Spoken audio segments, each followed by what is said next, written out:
Hello বন্ধুরা, কেমন আছো সবাই? আশা করি সবাই খুব ভালো আছো।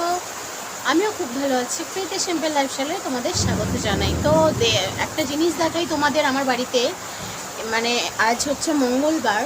তো দেখাই তোমাদের যে মানে মারাত্মক লেভেলের বৃষ্টি হচ্ছে। কি ধরনের বৃষ্টিটা হচ্ছে তোমাদের জাস্ট মানে কি বলবো। দেখো দেখো বৃষ্টিটা হচ্ছে, দেখো।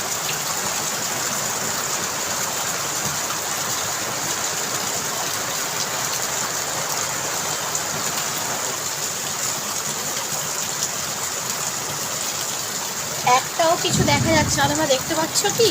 পুরোটা ডুবে গেছে। মানে মারাত্মক বৃষ্টিটা হচ্ছে, মানে এত জোরে বৃষ্টি হচ্ছে যে এত জোরে বৃষ্টিটা এসেছে, মানে আমি ভাবলাম মামার বাড়ি যাব, মানে আমি যেতে পারছি না, এতটা জোরে বৃষ্টি এসে গেছে। মানে তোমাদের মানে ধারণা করতে পারবে না যে কি লেভেলের বৃষ্টিটা এসেছে। আমি ভাবলাম যে দুপুরবেলা আজকে আমার বাবা মানে আমি এখানে রুটিটা করব। আজ দুপুরবেলা আমার জ্বরটা একটু কমেছে। আমার ছেলের কালকে থেকে খুব জ্বর এসেছিলো, তাই কালকে ব্লগ ভিডিও আসেনি, দিতে পারিনি। তো ভাবলাম যে আজ একটু ছেলেটা সুস্থ হয়েছে, মানে এবার যাবো মামার বাড়ি, যাবো মেয়েটাকেও দেখতে যাবো। মেয়েটা অনেকক্ষণ ধরে যাবো করছি, জানি 1টা বাজে 1:30 বাজে যাব।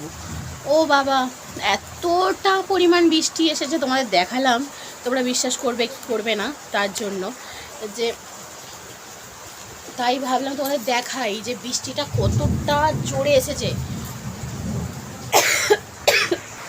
তো মারাত্মক আকাশ চমকাচ্ছে, মানে এত বিদ্যুৎ চমকাচ্ছে, তোমাদের কি বলবো বন্ধুরা, তোমরা ভাবতে পারবে না এতটা জোরে বৃষ্টি এসেছে। আর আমার ছেলের খিদে পেয়ে গেছে, কি করে যে আমি দাদুর কাছে যাব, মামার বাড়ি যাব, আমি কিছুই বুঝতে পারছি না। যাই হোক, আমার ছেলে দাঁড়িয়ে আছে ওখানে, বৃষ্টিটা দেখছে, মানে বৃষ্টিটা হচ্ছে আলাদাই লেভেলের হচ্ছে। চলো দেখি ভাই কি বলছে, চলো দেখতে থাকো। দাঁড়াও, লাইটটা জ্বালাই, এত অন্ধকার বাইরেটা না, দেখতে পাওয়া যাচ্ছে না। চলো।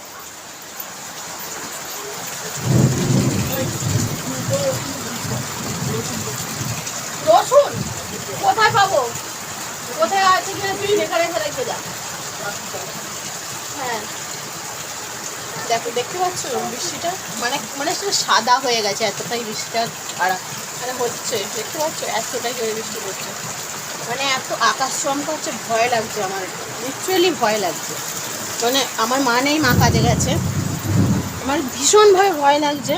আর মানে আমার ছেলেটা খিদেও পেয়ে গেছে, দেখো না কেমন বসে আছে, বলছে আমি মার বাড়ি যাবো না, আমার খুব খিদে পেয়েছে। মা মানে খেতেও দিতে, মানে যেতেও পারছি না, খাওয়াতেও যেতে পারছি না। আমি ওই জন্য বললাম বাবু তুই একটু বিস্কুট খা, তারপরে আমি বৃষ্টিটা থামলে যাব। এবার আমার রুটিটা দুপুরবেলা আজকে হচ্ছে, আমার বাবু বলেছে গিয়ে ডিম ফিম ভাজবো দাদুর কাছে। কিন্তু এই যে বৃষ্টিটা, কি মারাত্মক লেভেলের বৃষ্টি শুরু হয়েছে, তোমরা ধারণা করো কোথায় কোথায় এত বৃষ্টি হচ্ছে, আমাকে কমেন্ট বক্সে জানাও তো। এখন কোথায় সব জায়গায় কি একই বৃষ্টি হচ্ছে? পুরো অন্ধকার করে, মানে মারাত্মক বৃষ্টি। আর ছেলেটা আমার খিদে পেয়ে গেছে, বক্স আছে, ভেঙে গেল না তো, যা পড়লে সব পড়ে যেত।